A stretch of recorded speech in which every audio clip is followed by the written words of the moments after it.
It's Thursday, December 29th, and you're listening to the Geek News Central Podcast, show number 733, sponsored by GoDaddy.com. Geek News Central is a proud member of the Tech Podcast Network. If it's tech, it's here. Geek News Central sponsored also in part by Mozy for Business. Get 15% off by using the promo code podcast15 at mozypro.com. Hey, folks, got a great show lined up for you. This is the last one of 2012. Lots to talk about, and some interesting emails have come in. We'll share that with you here in just a moment. Strap in. Here it comes. All right, people, I need a go, no-go for the Geek News Central podcast. Digital archive recorders. We're go fly. Microphone. We're go fly. Video feed. Go. Web browser. Go. RSS data stream aggregator. Go fly. Interflux Toddism suppressor. All right, I'm confused. Host readiness check. Welcome to the show. Welcome to the show. The Geek News Central podcast is a proud member of the Tech Podcast Network. If it's tech, it's here. All right, ladies and gentlemen, we are ready to go. Cue Todd in 5, Button, who's got the button? 4, There's no cause for alarm. 3, Everybody hold on to something. 2, Just press the button. 1. Aloha and welcome to the Geek News Central podcast, coming to you as live as it can be from the beautiful state of Hawaii via the Geek News Central studio overlooking Greater Honolulu. It's a beautiful evening here in Hawaii. The trades are up. I would say it's about 80. The weather has been absolutely beautiful for the last couple of days. It's just been perfect for kind of wrapping up the end of the year. Of course, I want to say Happy New Year to everyone. Many of you will get this after the New Year. Some of you will listen to it before. Whatever stage you're at, thanks for watching and listening. We definitely appreciate all of you that are longtime ohana of the show. Really, I want to thank you for your longtime support of the show. Here we are.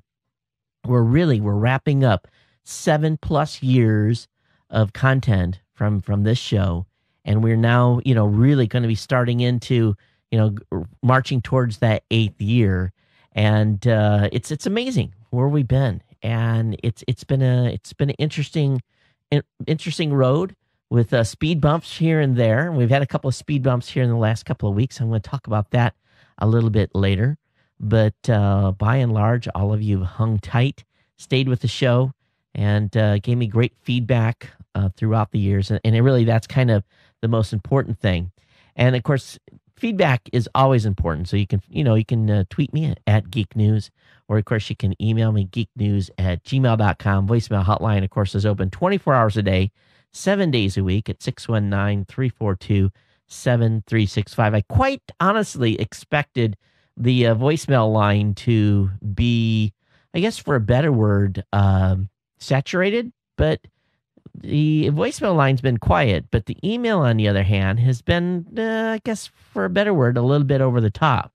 And I'll cover that here in just a few seconds. Of course, we've got listeners that are tuned in from around the world. I want to thank you for being here and staying subscribed, of course. Now, you can get over to the show real simple.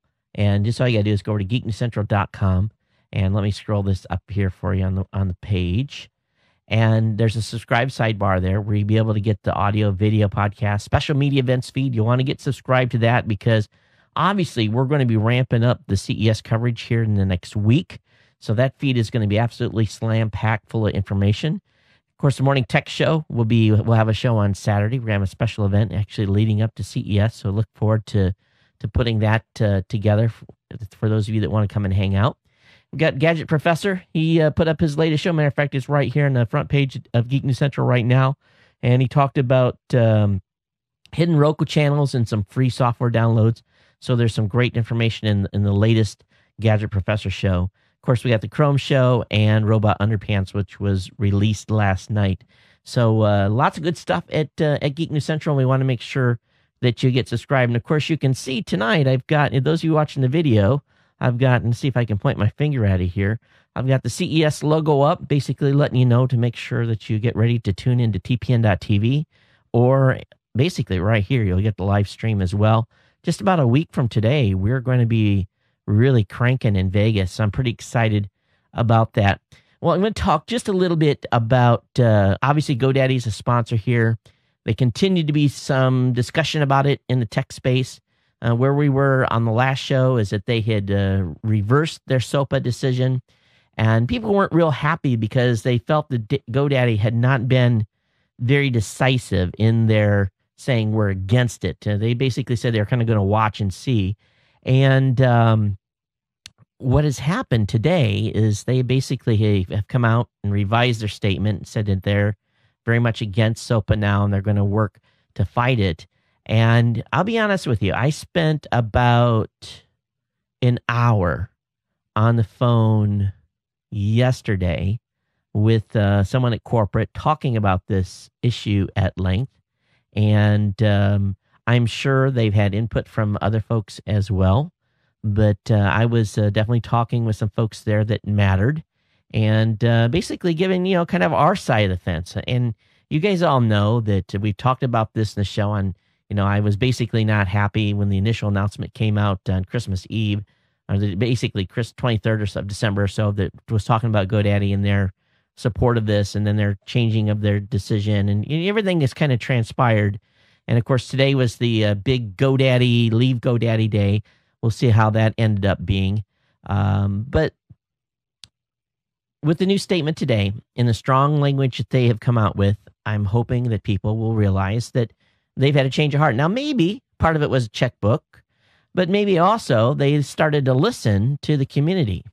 And that is, they're listening a lot more than the 260 other companies, or maybe 300 plus, that's on that list. And tonight I'm going to link up in the show notes. I'm going to give you a link up of all the companies that are still supporting it. But, I was called hypocritical by an email that came in today. People saying you're hypocritical. You're against SOPA, but you're giving GoDaddy a pass. I said very clearly in this show that I was against SOPA and I was not happy with what GoDaddy said. Now, that being said, you guys got to remember there's some history here. This company has been supporting this show and making all this possible, along with other sponsors, since 2005. And I'm willing to give a company the benefit of the doubt and the ability to look at a topic and to go through and make a decision, all right? They obviously had the wrong initial opinion, and I think we all agree with that. But, you don't hear the folks that are sending me emails that are blasting me. I mean, really nasty, absolutely nasty, disgusting emails and stuff that I have never heard from this audience come in and basically say some horrible things, but yet they're willing to use their Visa and their MasterCard, who are SOPA supporters. They're willing to watch the TV and listen to the radio, read magazines, read books, all of those groups, every last one of those groups are huge SOPA supporters. So before you guys come at me and attack me, please understand this is just the crux. We should be happy that GoDaddy has made the decision to switch gears. Whether it had been financial, I don't care how they came to the decision. I'm glad that they did. And if it was the community that screamed at them, fantastic. So be it. But that doesn't change things here on this show. And because they've changed that, I think it's an eye opener. It's made them sit back and go, this show was sponsored by GoDaddy largely because GoDaddy sat back and went, because in 2004 I had an issue with them and very publicly slammed them in my public forums. They came on and said, what did we do wrong? And I told them, and they fixed it, and subsequently came on as a sponsor. But ever since then, I've had a direct line to the absolute top of the GoDaddy food chain. Now, you can absolutely be guaranteed the reason I got that interview with Warren Edelman that I played on the last show is because I have direct contact to Warren. He's been the guy that I've always contacted. Now, Warren took over as CEO. He's been in the job 7, 8, 9 days. Don Parsons is now kind of I don't know if Don's retired or if he's now a partner or how this thing is, but I don't think he has as an active role in the company as he used to. I don't know the full stance. I don't know his full position, but I do know from what I've been told that he is kind of behind the scenes. So maybe we'll see some different things coming out of GoDaddy. And with that, they have made available and have always made available some great deals. And I'm not going to go through the promos tonight. You guys can look at them on the website. They're there. And I know some of you probably moved your domains. That's cool. And it's going to take a little bit of time for you guys to get your trust back. And I understand that completely. But here's the thing that I want all you guys to know. Don't shoot the messenger, because you guys knew my stance on SOPA from the very beginning. And I was thoroughly, not necessarily disgusted, but I was disappointed in the emails that I received. But at the same point, here's this huge list. And I hear no one. If everyone would put their energy against all these other companies as well, just as they did against GoDaddy, we would get some action happening here. ABC, BMI, CBS, Copyright Alliance, EMI, ESPN, NBC, L'Oreal, Macmillan, Major League Baseball, National Football League, National Association of, who else? I don't want to read something. News Corp, Pfizer, Random House, Scholastic, Revlon, Tiffany, Time Warner, UMG, Viacom, Visa, MasterCard, Warner Music Group, Word Entertainment, and on and on and on and on. Minor League Baseball, MCA Records, MasterCard Worldwide, Marvel Entertainment.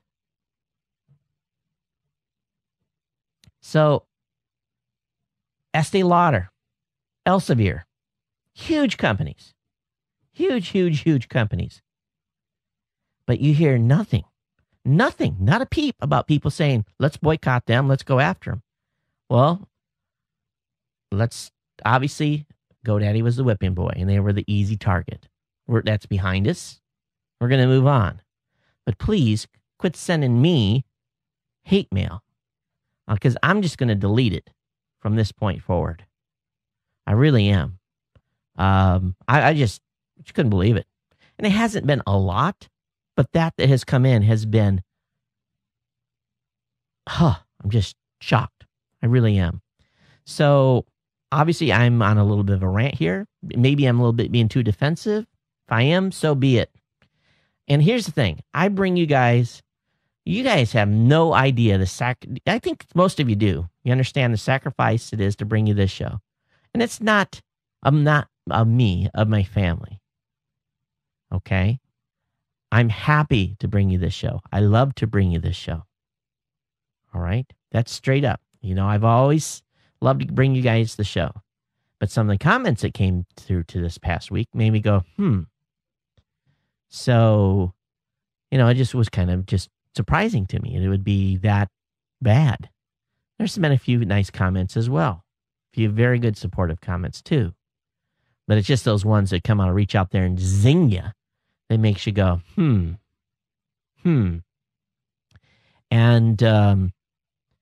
it just leaves a bad taste in your mouth. And, I guess I'm a big boy and I have to, this is the way it is. And I have to live with it. But just, this show is as much your shows as my show. And I just want to, kind of share with you guys where my position is. And, I'm not perfect by far. I'm not perfect by far, but I do my best to bring you guys a good show twice a week and bring you a good 60 to 75 minutes of content and pour my heart and soul out into it. And thus far, you guys have supported the sponsors. You've kept them renewing quarter after quarter. And in return, I get to eat. I get to pay my electricity bill. A lot of people, we got an email from one of the guys on Tech Podcast that basically said, hey, Todd, how's it work with you and Raw Voice and your show and everything else? And I basically told him I take no salary from Raw Voice and do that on purpose because I want to prove that this medium of podcasting works and someone can survive and make a living on it. Yes, I have my military requirement, but that maybe pays 60% of my house payment. It doesn't make all of my house payment. And living in Hawaii, a house payment is huge. My house payment is in excess of $3,000 a month, and I don't live in a mansion. I live in a 1,900 square foot home, single level on an 8,000 square foot lot. Okay, so it's not like I'm in a big place. So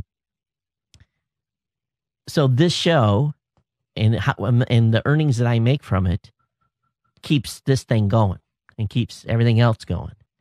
And for someone to come up and basically say, it's just about the money. Okay, it can be about the money, and I can cancel sponsors, and then I have to go find a job and not do this, and do everything else that we do for the 10,000 content creators. So maybe that's the alternative. I don't know. But I want to thank all of you that support the show. It's appreciated. And please understand that, I get no special treatment at Raw Voice just because of doing a show. My shows have to be approved to be on ad buys. I get the same commission rate. I don't get the full rate. So, it's just this business, Geek News Central, is my wife and I's business. No one else owns that. It's her and I's business. And we've talked about that numerous times on the show before. And I guess I don't need to defend myself here. You guys know what I've done and what I do in the space. And I know a lot of people appreciate it. We've put hundreds of thousands of dollars in people's pockets. And we actually have put multiple millions of dollars in podcasters' pockets over the past 5 or 6 years. And not very many podcasting companies are putting millions of dollars in content creators' pockets. And we are. And what do we do that with? A very small team of people, and we work like dogs.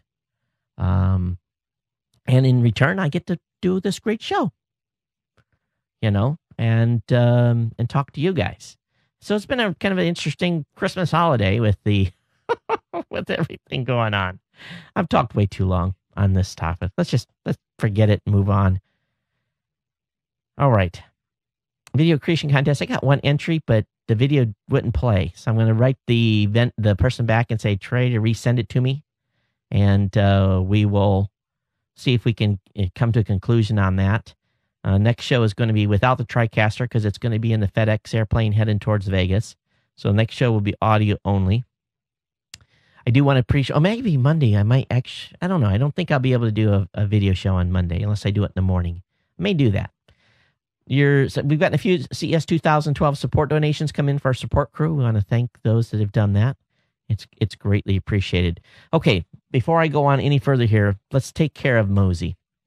This is a product that I absolutely love. I mean, it's really grown on me. And I've been playing with it a lot. I've got all my machines being backed up into their business service. And just like any other business, you have to do a lot of things right. And it's painful when you get something wrong. We all know that computers, servers, external hard drives, and even tape backups are vulnerable to failure and data loss, with over 140,000 hard drives failing every single week. Even a single instant of data loss isn't cheap. It could cost $10,000 or more to recover data from a single laptop or server. I think I had one hard drive went bad. I spent about between $400 and $800 to get one hard drive recovered years ago. And, business of all sizes and consumers use Mozy to back up everything from emails, contacts, important documents to family pictures and music. Is automatic, and it just works. And Mozy successfully restores data to thousands of computers and servers each month.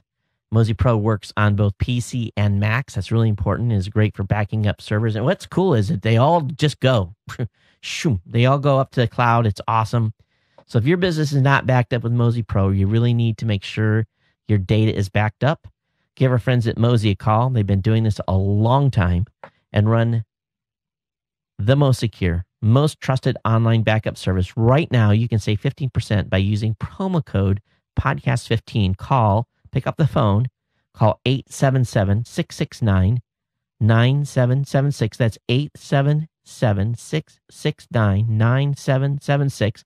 or visit mozypro.com. That's MOZY And thanks for Mosey Pro for being a sponsor here at Geek News Central. Okay, you guys ready for CES? I am totally jazzed. I'm just scared to death. I'm forgetting to ship something, and I went through my inventory stuff 2 or 3 times, and I think we're good. And we'll see how this all shakes out. But we've been real careful this holiday period not to eat too much stuff, and we actually have had probably the lightest food holiday of any that I've known in recent years, largely because I am definitely a little bit too much on the heavy side and need to lose about 25 pounds or more. But I was looking today, and this workstation that I just found on Gizmo is very cool. And it's called a steel case walk station. And this thing will not let you get fat. $4,400 though. If you want to step on this thing and walk and work, $4,400. There's got to be a cheaper solution. So I know the geeks out there, I know you guys have got some solution that you've come up with, some sort of a hack that you have a treadmill and some sort of a workstation or something. Here's my problem. I do not have enough hours in the day. I just don't have it. And, I'm nuts. I wake up at 5 o'clock in the morning. I'm in here checking email immediately. I'm getting the kids up, getting them ready for school. I drive them to school. I get back. It's 8 o'clock. I'm into working until noon, 1, 2. And then it goes into the evening. It's crazy. And I said, well, if I had some sort of a workstation where I could work out and keep working, at least, do show prep or stuff like that, which doesn't take a lot of super concentration. I could, chew gum, walk, and type at the same time. I'd love to have one of these walk stations, but at $4,400, they aren't cheap. But I also think about it, maybe from a health perspective, it's worth it. But I'm worried I'm going to buy one of these things. It's just going to sit in the garage and collect red dirt that we have here in Hawaii. What's your thoughts? Let me know. I've read an absolutely amazing article today on VentureBeat.com. It's their Game Beat section. And if you have not read this, if you own a company, if you have a PR firm, if you do correspondence with customers, believe me, you need to read this. I mean, this is the most amazing fiasco I have ever seen on how bad. I mean, this situation that developed with Ocean Marketing, excuse me. This one-man PR firm led by the guy by the name of Paul Cristoforo, he self-destructed his company in a single series of emails. And it's so bad that it got the entire gaming community beyond explosively mad. You just can't believe what this guy did. And basically what it was a gamer had pre-ordered a couple of controllers. And let me show you these controllers. And these are supposed to be like the hottest thing coming out for gamers. And again, I'm not a gamer, so I don't have any clue on why this is so great. And he basically built this originally. The company that originally built this end control was for handicapped kids, make it easier for them to play. But all the gamers, non-handicapped, really love these things. So anyway, this guy named Dave sent an email off to the marketing folks and said, hey, I have had these on order. What's the status with the shipping and blah, blah, blah, blah. And this idiot has responded in a way that will blow your mind. And this is just, this guy went off on this customer. I mean, he flat out went off. And it got worse. He was naming, I'm a big shot. I know people over at TechCrunch and such website and such website. And, you can't, just this guy's throwing names, making all these announcements. And the guy that runs PAX, which is the Penny Arcade Expo, he saw this and he tells his manager, or basically if this guy has a booth at our event, you need to cancel it. And then this PR guy comes back and he's like talking smack to this developer. And then the Penny Arcade put this up on their website and it just went downhill from there. The company fired the PR guy just immediately, and they're scrambling. They're sucking. I'm just going to read you the first paragraph. And it is an apology of a press release I have never, ever seen from any company. So End Control, makers of the Avenger controller accessory, have categorically dismissed third-party contractor Paul Cristoforo and his marketing operation, known alternately as Ocean Distribution or Ocean Marketing. This separation from Mr. Cristoforo extends to all business interests, End Control, its founders, and its officers. Mr. Cristoforo does not and never did own in whole or in part a stake in End Control LLC, nor its affiliated companies. And they go on and talk about the email and apologizing to their customers. And so what the gaming community did is they went out on the net and they wrote like 500 negative reviews on Amazon on this controller. And it just went on and on and on. This guy tried to cover up his tracks by changing his Twitter address a few times and he was on MSNBC. It got so bad. And this is amazing. I'm going to have this link in the show notes. You've got to read this. And if you're not as astounded as I am, I'm sorry. But it should make every company sit back and really think about who they have manning the email wires. Not only that, their social media guy was some 12-year-old. Yeah, a 12-year-old was their social media person. So not a lot of smart moves there.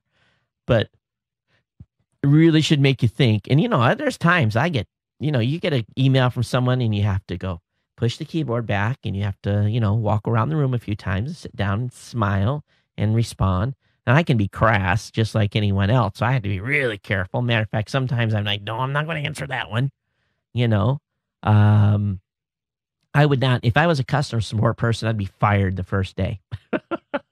I would not make it as a customer support person. I just wouldn't. I know I don't have the demeanor for it. So, everyone knows where their weaknesses is. I know that would be mine. And having to answer the phone and deal with upset people. And you'd be okay until someone really tweaked you. Then you'd go off. Then you'd be fired. And then something would make the business and, make the VentureBeat. And you don't want to be on VentureBeat. Your name doesn't want to be associated with that in any way.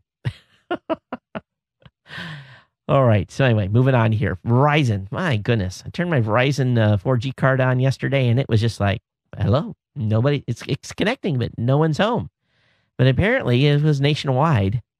And Verizon is coming out with some, excuse that they're trying to fix this and it's tied to their infrastructure and blah, blah, blah, blah, blah. So, how they've got cutting edge technology. But, if this had broken 2 weeks from now, I would be screaming because, we're going to be having our $6,000 wired internet connection at in Vegas is one thing, but we rely on our wireless cards a great deal. I don't know why today, but I found some gaming stuff and I wanted to share with you a video. And if you're a Nintendo fan, you're going to want to watch this. And this is about 2 minutes. Those of you that are listening, I think you'll be able to tell what's going on. And this is an awesome. This thing's going to sell a lot of copies. So let me go ahead and load this up, and then you guys can watch. See if I can play this. And if it gets, I'm sorry if for those of you on the audio portion, it's just too cool. And if you don't fully understand it, come back and watch the video.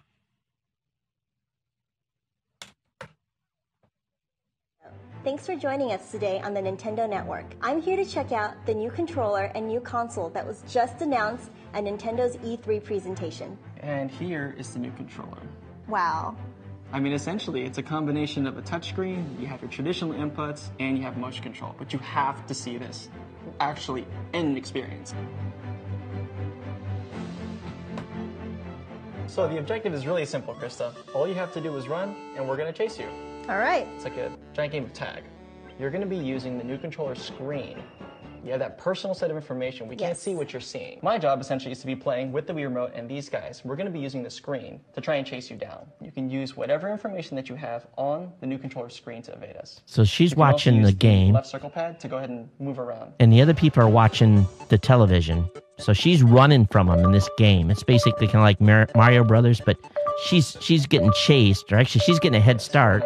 And then the other four players are going to use regular Wii controllers, or Nintendo controllers, Wii Remote controllers, to go after her on the television. This is totally cool. Here we go.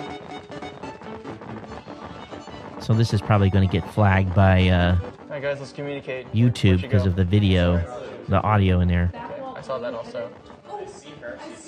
Where is she? Okay, I don't see her. Oh, she's in the middle of blue. Right. Okay. So they're trying to chase her down now. No, don't. I should keep running on the inside. I'm on her. No. I can't chase her down just yet. Miss. Oh, you almost got her. Oh, she's really yeah. close to me. Wait. Oh. Okay, no, I see her. Watch this. She can't see me. She has no I idea can where I am. see you. No, you can't. I have a No, you map. can't. No, you're gonna 4, 3, 2, 1.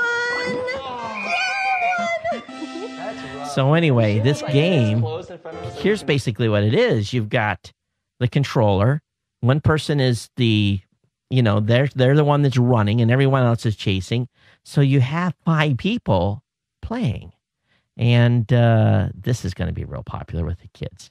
The kids are going to go crazy over this. And it looks to me like this Wii U is, while it's even months away from launch, it's this touchscreen controller is definitely making people sit back and go, So we'll see what this was. This was over at thedaily.com, and I'll have the link up in the show notes. But I showed my son this, and the 8-year-old specifically, he came in and looked at it, and Dad, he's immediately, can you buy this? Can you buy this? And then the 14-year-old comes in, and he's watching it, and he's, play it again. And, of course, now they're psyched. But we'll see. We'll see what the price point is when this comes out. But can you imagine playing like Major League Baseball or something? You have everyone, you're out in the you got enough people to field the team. Pretty cool, yeah. I think so. So let me turn the volume down here on this. So anyway, I'll have that link up in the show notes. The Chinese firm Alibaba, and I don't know if I pronounced that right. If I didn't, I don't care. But the Alibaba Group has hired a Washington lobbying firm and a sign that the Chinese e-commerce company is looking to make a bid for Yahoo. And that's an interesting move here by the folks from Alibaba. You know, that there's been a lot of scrutiny on Chinese companies coming in and buying into or buying up companies in the United States to get on the stock exchange. So here we have a Alibaba maybe owned by, maybe going after Yahoo in a big way. So we'll keep our eye on that. There was to the dismay of IT administrators across the country today, apparently there is a new significant vulnerability out there that affects a large number of platforms, Ruby, PHP, I think ASP and some other things. And Microsoft initiated a security advisory, and they basically did an what they call an out-of-band update. And this is a big one. They're saying that Microsoft has confirmed that this way this hack works is that a single 100K specially crafted HTTP request sent to a server running ASP.NET would consume 100% of one CPU cores for 90 to 110 seconds, basically saying a single computer could bring down, through really low-level amount of pings being sent to it, could bring the server to its knees, and basically doing a very effective denial of service attack with hardly any You don't need a big botnet. It's just a one deal. This has got administrators scrambling all across the United States. People are mad. They're being called in from vacation to patch this. People are pulling all-nighters. People are saying, well, why did they release it here in between Christmas and New Year's? And it is a good question to ask, but Microsoft must be worried about it or must know that something's getting ready to pop. So we'll see how this develops and whether or not websites start going down from this vulnerability. But this is a low bandwidth bot-free takedown and it's a lot of systems are affected. So I fired this over to Angelo today, and he's looking it over, and we probably will have to make some changes at Raw Voice 2 to be patched from this. Google Plus is basically if you're doing something naughty in your profile picture, if you're basically showing your middle finger or basically doing something obscene, Google Plus is basically now removing your picture. And believe it or not, Tom Anderson, and we all should know who Tom Anderson is, who is the guy that everyone was friended on MySpace. Tom is basically kind of pounced on MJ Siegler, was the person that wrote this finding out, and said, hey, are you really upset about your finger being removed? He said that Google Plus is has a policy, and every service has a policy. And he said Facebook had a policy. Did I say Facebook I said MySpace for Tom, right? Tom Anderson. And so anyway, we'll see how this develops. But Tom says it was very difficult at MySpace to keep up with offensive photos. And he said they had decent technology and many warm bodies on the case to basically review those. But he's not surprised that Google has went through. So don't put up any naughty pictures on Google Plus. They will take your profile picture off. And Google Plus is growing in leaps and leaps of bounds right now. People were thinking that it was kind of on life support, but they're thinking that Google Plus could very quickly catch up to Facebook based on current growth rates. So we'll see how long this really takes. But there's some speculation here that this is really rocking and rolling. One thing, I got an email from, and it's not a listener, or wasn't someone that even, I guess, didn't even know about my site, but the individual emailed me, and he said, hey, Todd, one of your images from your website is being used on a scammer site. So I had an Amazon, one of my articles back 2 years ago used a little bit of an Amazon banner. We just, basically captured the Amazon logo and put it on one of the blog posts. And I basically went and looked at the website that he linked me to, and sure enough, they were hot linking an image back from Geek News Central. So what I did is I went in and edited the graphic, and let me see if I can show you guys what I don't know if you'll be able to see this or not. What I did is oh crap, let me go look here. Yeah, this is what I put on the replace the banner with. This site is scamming people. Leave the site immediately. So it took them about 30 hours before the scammers realized I'd changed the graphics out. And there's some other tricks you can do. I can block hot linking and some other stuff, but it has some adverse effects when you're running multiple sites. But yeah, it was kind of funny to see them kind of drop that graphic after a while. But that site, I looked at the stats on that, and that scammer site was getting about 30 to 35,000 hits a day. And I was pretty astounded that just one scammer site was getting that much traffic, and it was all being driven in from Facebook. And it was basically some sort of a free Kindle offer. And people were being sucked right in, and they were asking to click some buttons and do some other things that would have not been good for your computer. But anyway, so I had that up for them and to see for about 30 hours. All right, the folks over at PCMag.com have 9 ways to supercharge your iPhone camera. And what really drew me over here was this live action camera remote by Belkin. And what you do is, it's a little adapter that goes right on your phone, and you can angle the iPhone. So you sit on a desk, or you sit it on you have a tripod mount, however it may be, and then you can use this little remote control to actually snap the picture. So you don't have to hold the camera, and you can have the camera set where you need to set it. Pretty cool little product, $49.99. It's called the Live Action Camera Remote. So kind of a cool product. We'll definitely be seeing this out at CES. I've already asked the Belkin folks to bring that by the booth and show it to us. So looking forward to being able just to play with it, and definitely will be buying one myself.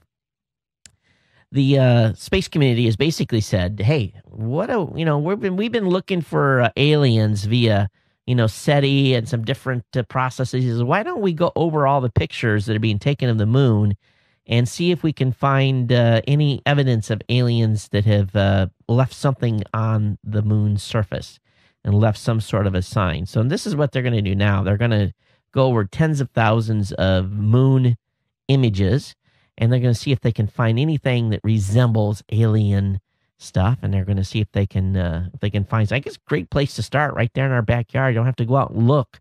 See if if there's been UFOs landing on the moon, they'll definitely leave a mark, right? So we'll see what they'll be able to dig out.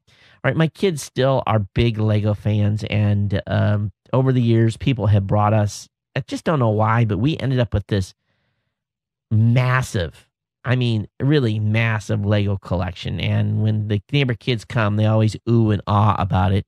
It takes up an area in my garage, and it's some of the Legos were donated. Something I don't know where my wife got them all, but it's a little bit over the top. But someone has created the Large Hadron Collider. They made it a Lego of it. A 1/50th scale, used 9,500 pieces, took 33 hours to build, and he spent 48 hours on 3D models to base it on. So he actually, has like a huge amount of work into this, and it cost about $2,500 in total Lego parts to build. And I guess for anything else, it's a cool little project, but I don't have that kind of time. How do people have this kind of time? I guess it's a hobby, and it's something people relax and like doing. I just I've never had the time for it. Remember the old erector sets? When I was a kid, spent a lot of time using the erector set stuff. Or if you've got an HTC phone, HTC has unlocked a number of Androids, even the phones that are on AT&T and Verizon. So after making good on a promise from earlier this year, they're offering a software tool to unlock its Android devices that launched after September 2011. This bootloader will work with a variety of phones, the Resound, the Vivid, the Rime, the Thunderbolt, and some other models as well, and even ones that are on AT&T and Verizon. Now, this doesn't allow you to change the SIM card out and go to a different carrier, but it allows you to load the bootloader if you want to. So I have the link up in the show notes on that. That was over at gigaohm.com in their mobile section. Article here by Wired. You remember several years ago when the FF started a lawsuit against the U.S. government for basically putting equipment in telecommunication companies' closets and routing calls through there as a part of Homeland Defense and trying to catch bad people, communicating with terrorists and so forth. Well, the Ninth U.S. Circuit Court of Appeals, reviving the long-running case, this 3-judge panel unanimously refused to rule on the merits of the case or whether it was true the United States breached the public's Fourth Amendment rights by undertaking an ongoing dragnet surveillance program. So basically, the San Francisco court has reversed a San Francisco federal judge who tossed the case against the government nearly 3 years ago. So there is now going to be the ability for the EFF to move forward here on this. And we will see where this goes. But this is going to be back in the news, folks. And this is good. We can see what the FF is able to dredge up on this as they move forward. So It took a while, but the court has ruled in the EFSF's favor, and the lawsuit can proceed. So we see where it goes. At the same time, the Copyright Office today has sought to make it more difficult to retain DMCA safe harbor. Let me show you a little piece of paper.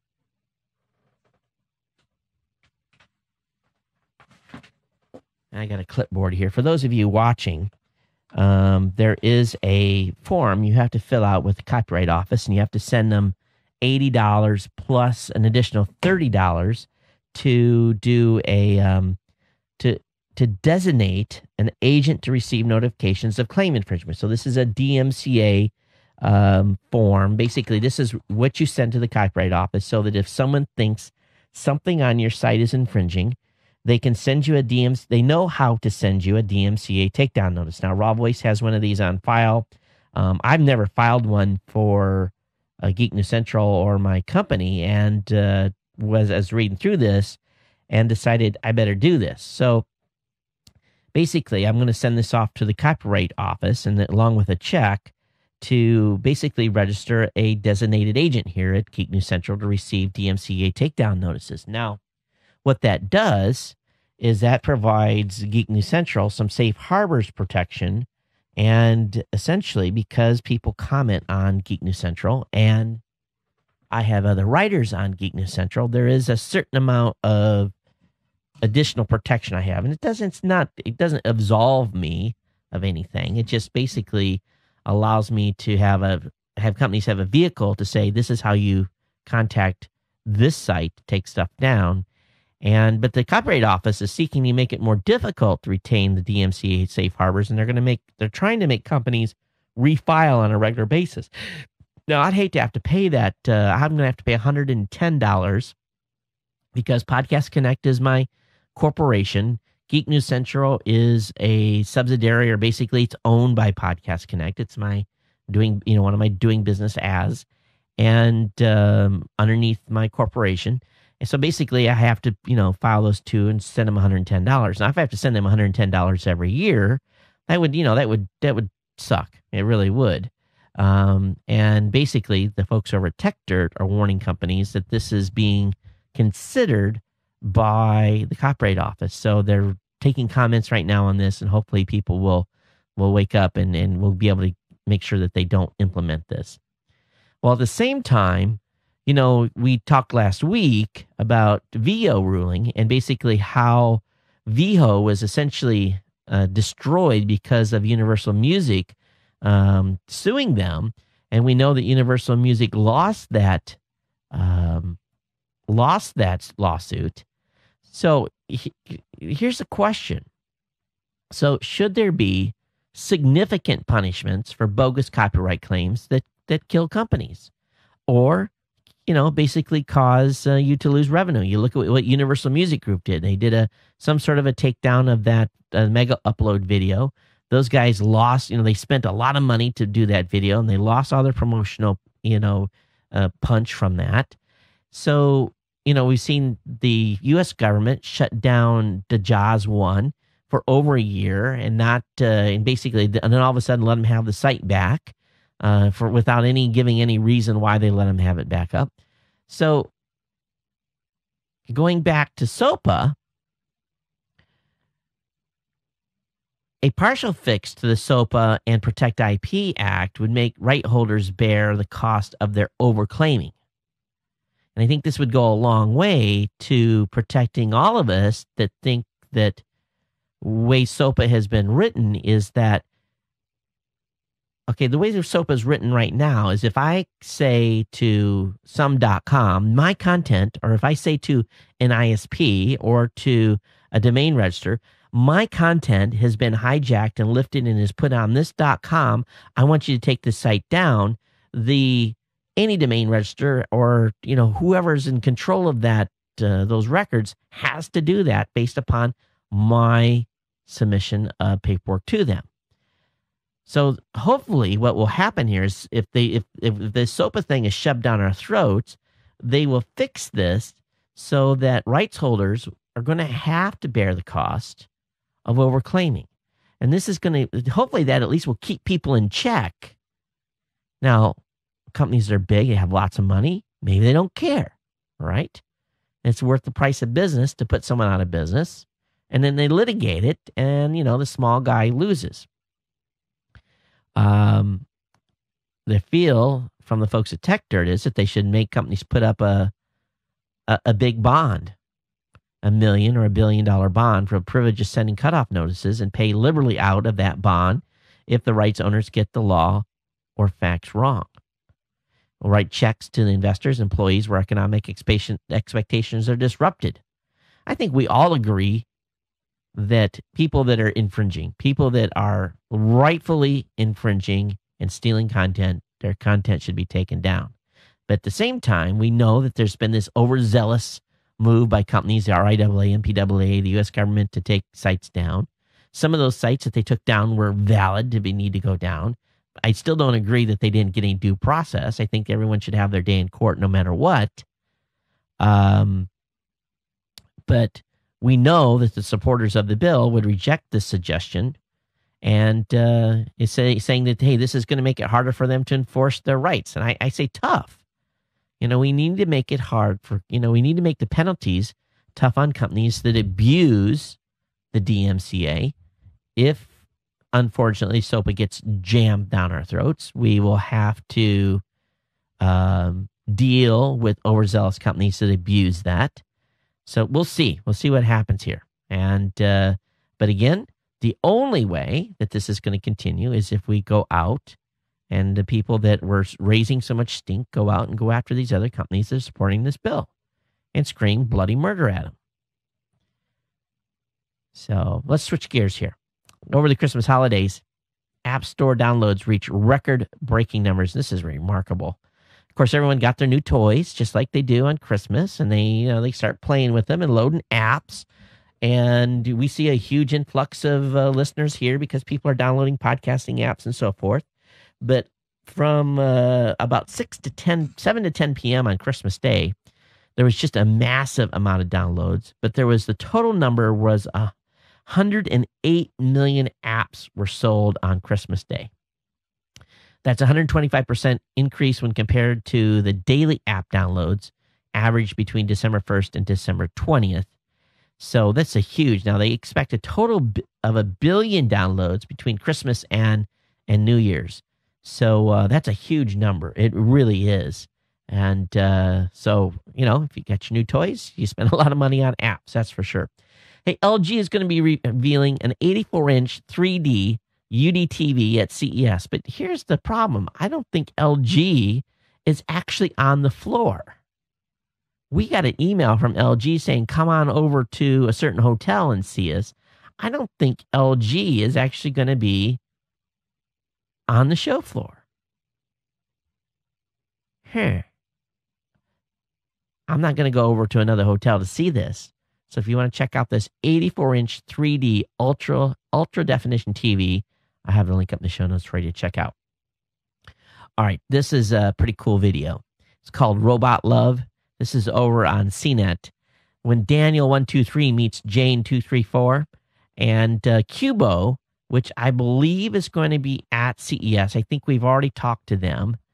Cubo is going to be there, and they basically are little robots that are programmable. And they had two Cubos on a table, and basically this thing has some face recognition capabilities. When you hold up a mirror in front of it, it can recognize itself and so forth. But when it saw another Cubo, it kind of got a little weird, and the developers were a little bit surprised. And it didn't give the response that they thought it was. And this basically, they kind of got cute with one another. So this experiment has prompted the folks that are developing these to see whether it's possible to stimulate consciousness in robots. And I think we're a long ways from it. But it was kind of an interesting, maybe a fluke, but I'll let you watch the video yourself to check it out. Great article on businessweek.com about some different types of conventions that none of us will probably ever get an invite to, but it's where countries go to buy all kinds of gear that they use to essentially spy on people. And talking about how the folks at this show are so basically paranoid. They don't want to use their computers. They don't want to use their phones. They don't want to use anything at this show because of all this interesting gear that's on the floor. I have a link up for you in the show notes. I think you guys will get a laugh out of it. In Japan, vending machines are everywhere. You can still get beer out of a vending machine. You can buy cigarettes in a vending machine in Japan. It hasn't got to the point in Japan where people are politically correct where, you can almost get anything out of a vending machine in Japan. Well, now, incentive to use a vending machine now is when you buy something, it's going to give you a code to use and be able to get some Wi-Fi connection from it. So you can stand there and, smoke a cigarette or drink your beer or drink your soda or drink your hot coffee or cold coffee, whatever you may have ordered out of the Japanese. And believe me, the coffees coming out of Japanese vending machines are awesome. And they're going to be able to, get a little bit of a Wi-Fi connection there and essentially get their email or whatever it may be. So pretty cool little marketing trick by the vending machine people. New article out on torrentfreak.com talking about 15% of U.S. file shares hide their IP address. So, people start to become very concerned about increased legal action and surveillance of internet traffic. So right now, about 15% of all file shares take measures to hide their IP address. Some VPN and proxy providers have doubled their customer base in 2011, and this upward trend is bound to continue. With the sites like you have downloaded that basically are basically showing who's downloading stuff, people are starting to become more aware that they can be tracked out there. And so people are starting to do more to cover up their IP address.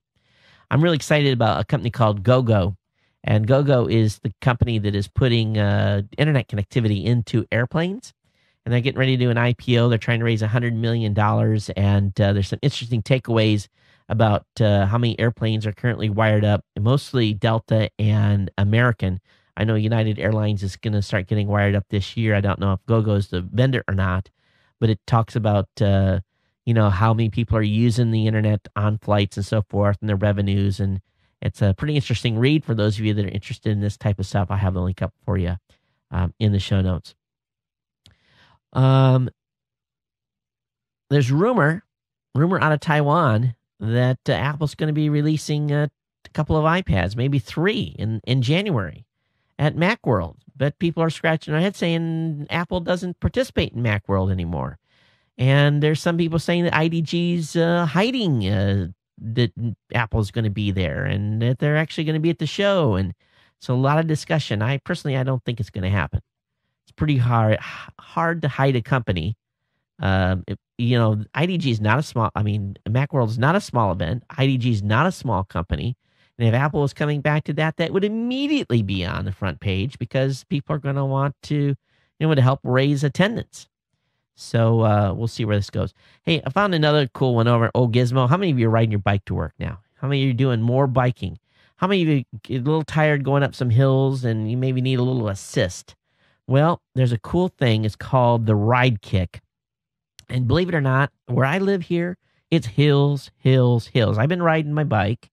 And I'm getting my butt kicked because they're so tall. But this new Ride Kick has got a battery and a motor, and it helps push you along. And going up the hill gives you that boost. You're not going to lose as much weight, but it'll help you zoom right along at about 19 miles per hour consistently. And definitely for $700, this thing is a lot cheaper than most of the low-end electric bikes. So I have a link up in the show notes for you on that. Another thing, too, is often, I'm sure all of us are getting in a situation where just you wish you had another hand, right, to have a flashlight. And just recently, one of our closets had one of those pull cord deals, and the cord broke, so now I have to go in there with a flashlight until I can get it fixed. But a company called Flexit has a pretty cool array of LED lights, and this thing is it's kind of you can bend to your will, and then you kind of stick it where you need it to go. and it's got some magnets on it. This is a pretty slick little light device.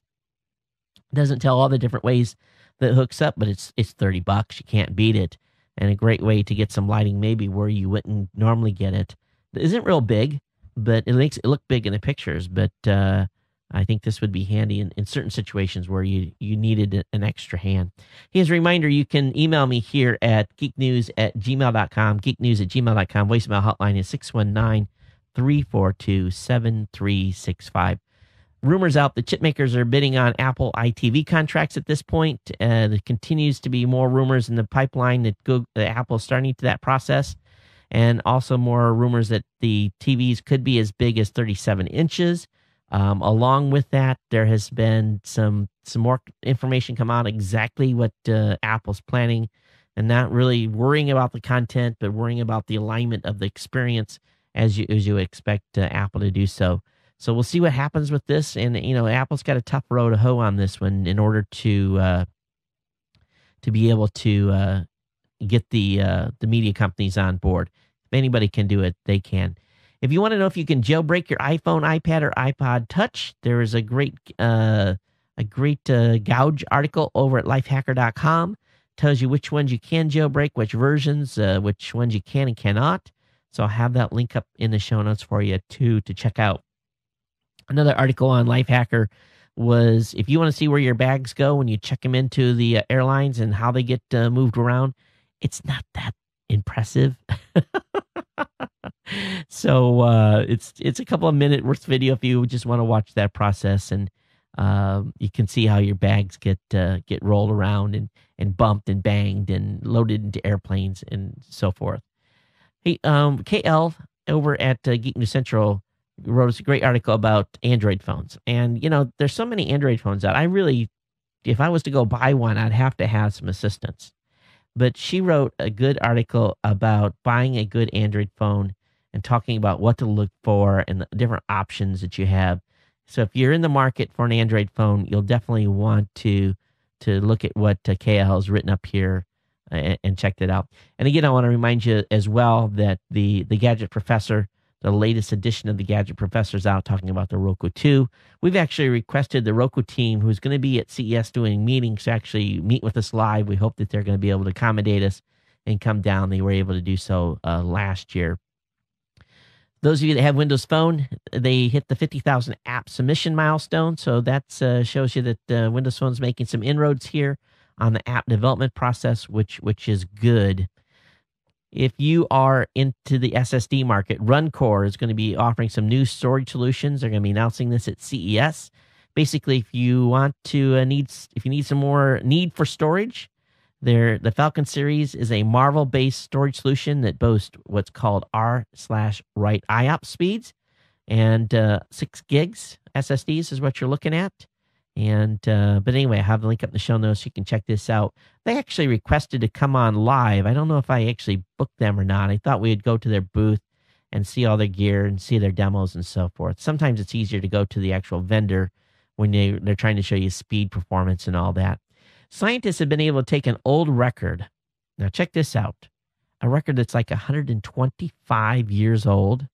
And this is stuff that actually came out of I guess out of some labs when they were initially testing the ability to press records. And what they've been doing is they've got a way to scan damaged audio disc and basically get the beat data off it and actually be able to recover the recordings. I thought this is pretty cool. Now they've been able to use a system called Irene/3D to snap high resolution images of the damaged media. And then they go through the process to be able to recover that. And I guess they've been able to recover like 30 records so far. So that is kind of a cool thing that they've got going on. I don't think I showed you the picture, but interesting stuff. All right, if you are having trouble writing your resume and you have a LinkedIn profile, well, there's a way to generate a formatted resume from your LinkedIn profile. And the folks over at Hack College have a good write-up on this. And, here's the thing you should think about, too. LinkedIn is a great way to really have an ongoing live resume of your experiences, recommendations, you name it. It really does build a great picture, especially when you get people that have worked with you to recommend you and so forth. But there is a pretty cool little app here. So I have this linked up in the show notes for you. You'll still have to tweak it, but you'll be able to build your resume off your LinkedIn profile. All right, that's all we got for comments. Not comments, but for articles for tonight. But I do have some email that I'm going to go through. I'm going to not read some emails that have come in. And but I got an email here and just because I'm just going to skip over the negative, and some of it I'll probably read. But here's one. It's from Marcella. He says, "Hey, sorry, Todd, I had my Gmail hacked, but I caught it before they sent 5 emails. Love your podcast." So I want to thank you, Marcella, for that. Got an email here from Steve.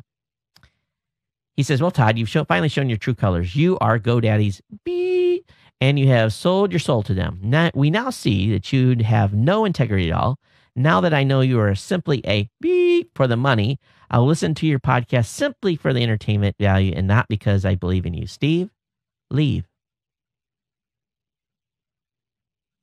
That's my comment to Steve at hotmail.com. Leave. You're going to talk to me like that? I'm sorry. I don't need you as a listener. Got an email here from Jeffrey.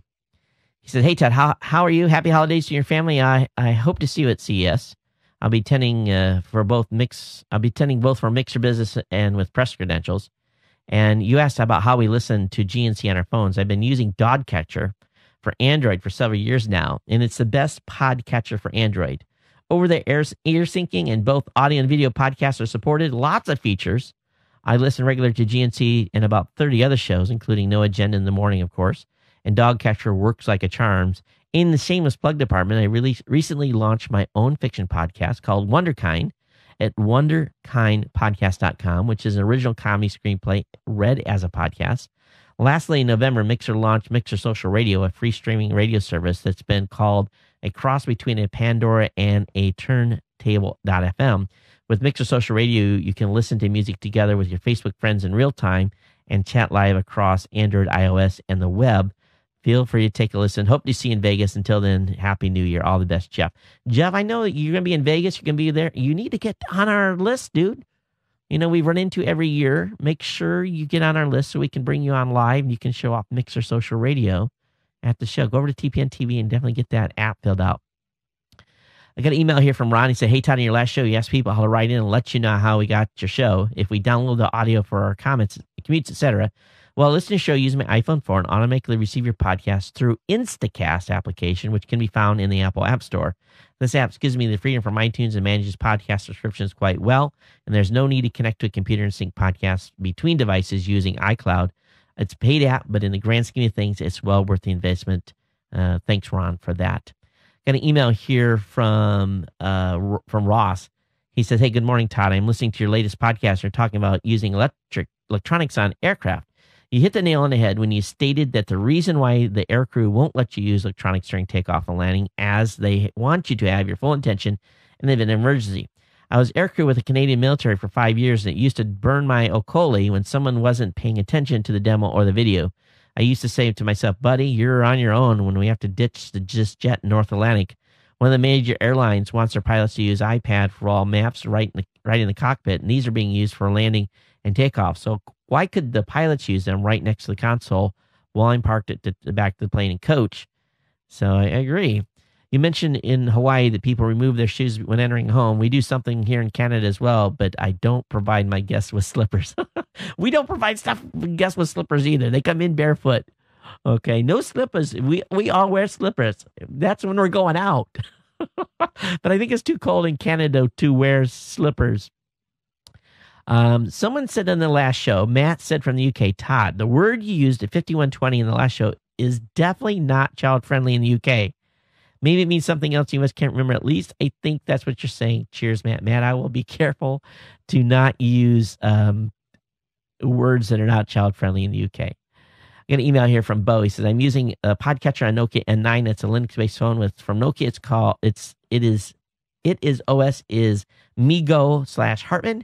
I download podcasts with podcatcher on Wi-Fi or the mobile network. Bo is in Sweden, and he was on the train at the moment. Got an email from Jeff Ramsey, one of our longtime listeners, that says, hey, I listen to Geek News Central. You ask, and here it is, on a Zoom, using PodTrapper app, running through my PV audio mixer. And, of course, Jeffrey's, he's basically bedridden because of a gunshot accident a number of years ago. And, Jeffrey, I hope you're doing okay. Got an email from Bob. He said, hey, Todd, this is my travel power setup. And he basically links me to some cool power outlets. So I'll have those link up in the show notes for you. Got an email here from Peter. He said, hey, Todd, you lost one very long time listener. He says, I realize GoDaddy pays the bills, put the food in your family's mouths, etc., but I will not support a supporter of SOPA. Well, we know they've reversed, Peter. I have to admit, I will do a search on the net for supporters of SOPA. Thank you for that idea. Yes, I'll be making every effort to exclude supporters from my financial support. For instance, I didn't know that Adobe was a supporter of SOPA. I was thinking of purchasing Adobe Premiere. I'll be sticking with Final Cut for a little longer. I am not supporting in any way or any form, as far as is practical, any person or company that supports SOPA. I realize that GoDaddy pays your bills, puts food in your family mouths, but I will not support, even vicariously, a supporter of a SOPA supporter. A supporter of a SOPA support, okay? SOPA is far too reaching for me to do otherwise. And this came in before they had changed their decision. Got an email here from Chris. Hey, Todd, have a look at the glamour photo work from this guy creative, and it will appear to programmers.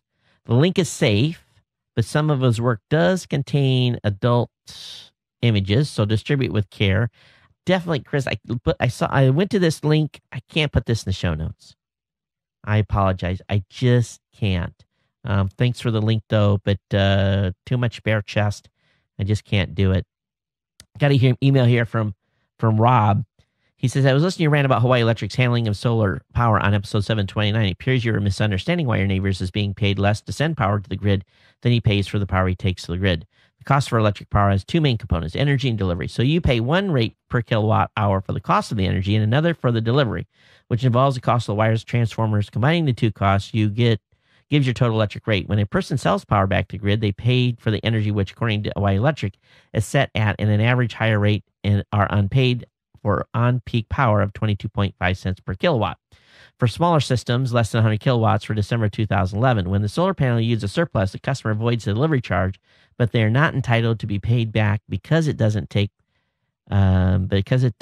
responsibility for the wires on the side of the meter. It's actually a very good deal in Hawaii because if you add the avoided cost of power, which to what you get paid for the surplus of the total savings, is better than what you'll get anywhere on the mainland. Finally, if your neighbors took advantage of the available state, a credit of 35%, the actual cost of $5,000, which is ever less, and federal tax credits for solar installation, then the deal gets even sweeter. Oh, I know. It's actually, I think you get total of, it's a huge reduction. You almost get 3/4 of your system paid for. He says, your second point with respect to utilities fearing solar powers would place them as a bit of an exaggeration. Solar arrays are only effective for generating power during daylight hours and only when they're not obstructed by thick clouds, covers, or structures naturally and man-made. As such, in order to go off the grid, the homeowner would have to purchase a larger than normal solar array, depending on their electric demand needs, and install a very expensive, at least $10,000s battery backup system that would provide power outside the sun shining hours. The cost of making this happen is prohibitive for almost all homeowners. The utilities know this, so they don't think it is a threat to their business. What utilities do want to make sure is that they are getting paid for any extra equipment, like a two-way meter, man hours resulting from customer power generation, hence the service fee that is added to your neighbor's bill. This agreement aside, thanks for continuing to show. Merry Christmas. So he sent that in before Christmas. But, Rob, here's the thing on that. If he goes zero on his bill, he pays $29.95. That's his base bill. He has to pay just to be hooked up to the grid. Anyway, that's it. That's all I got for tonight. Thanks for listening. Thanks for being here. Thanks for being part of the family. Thanks for letting me kind of rant at the beginning of the show. Again, Happy New Year. Thanks for being part of the Ohana. Thanks for staying subscribed. And for those of you that, are still here, love you guys all very much. And for the haters, go away. I hate to say it that way, but life is too short, and to deal with it, we'll continue to take companies to task as we need to. And I look forward to bringing you a great amount of coverage at CES with, I think we've got nearly 80 companies already booked for live. We're going to have, I think now we've added the guys from Plugits Live. They're going to be on board coming to the show. So I think our total numbers at CES are now like 20. So I think we're going to have a total of 3 floor teams plus the live stuff. So we're going to be well equipped to cover the show in a big way. And we're going to be looking to try to get as much stuff out as we can. You're going to want to watch starting on, we're going to be announcing a schedule and when we're going to do some live events prior to the show. But this will be the last, I think, video show until we're live in Vegas, just because I have to ship everything. And we got to break the studio down. I don't have enough money to buy duplicates of everything and leave stuff set up. But as always, it's my appreciation that you guys appreciate me. And I appreciate you guys for being part of the Ahana and being part of the family here. And thank you for supporting our sponsors if you feel so inclined to do so. Here's a little interesting tidbit. GoDaddy click-through rates on Geek News Central are 5 times higher right now into GoDaddy than they have been the rest of the month. Go figure. Maybe it's people just wanting to go to GoDaddy to figure out what's going on. I don't know. But it didn't slow down outbounds, so which is odd. We'll see at the end of the month when the when the performance report comes in. All right, everybody, thanks for being here. Have a happy new year. Be safe, and if you drink, have a driver. Okay, make sure you're safe out there. Take care and aloha.